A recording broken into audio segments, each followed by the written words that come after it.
सहजे उन्मना गाई तर मना पंढरीची वाट चाले वारकरी जन। आषाढी वारी म्हणजे श्रद्धा, भक्ती आणि सेवाभावाचं दर्शन। आणि याच वारीमध्ये यंदा भक्तीचं एक अनोखं रूप पाहायला मिळालं। संत तुकाराम महाराजांच्या पालखी सोहळ्यामध्ये सहभागी झालेली एक तरुणी देहू ते पंढरपूर या संपूर्ण मार्गावर रांगोळ्यांच्या पायघड्या घालत आहे आणि विठू माऊलीची सेवा करण्यात तल्लीन झालेली आहे। रांगोळी काढणाऱ्या संजीवनी कुठे यांच्यासोबत संवाद साधलेला आहे आमचे प्रतिनिधी निलेश खरमरे यांनी। पाहूया।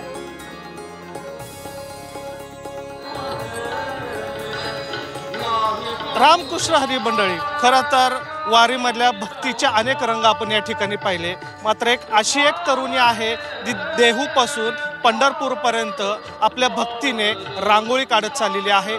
तिचे या रांगोळीच्या रंगाचे कलर या मार्गावर अनेक ठिकाणी आपण उमटलेले पाहिले आहेत। खरं तर तिचं कौतुक केलं पाहिजे। देहू ते पंढरपूरपर्यंत ही ज्या ठिकाणी संत तुकाराम महाराजांची पालखी विसावा घेईल किंवा मुक्काम असेल त्या ठिकाणी जाऊन ही मुलगी, ही तरुणी आपले कलेचं प्रदर्शन करते आणि आपल्या कलेतून रांगोळी आहे ती साकारत असते। आपल्या सोबत आहे संजीवनी, काय सांगशील, कशा पद्धतीने तू या संपूर्ण वारीमध्ये रांगोळीचं नियोजन करते आणि तुझं नियोजन काय असणार आहे?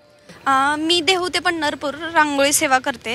याच्यामधून मला काहीतरी देण्याची इच्छा होती, म्हणून मी ही रांगोळी सेवा करण्यास सुरुवात केली। गेले 2-4 वर्ष झालं मी ही रांगोळी सेवा करते आणि या रांगोळीच्या माध्यमातून समाज प्रबोधन व्हावं यासाठी विविध संदेश या रांगोळीच्या माध्यमातून देण्याचा प्रयत्न करत असते मी। तू आता कॉलेज सोडून ह्या सगळ्या गोष्टी, खरं तर मी बाय पॅशन आर्ट करते।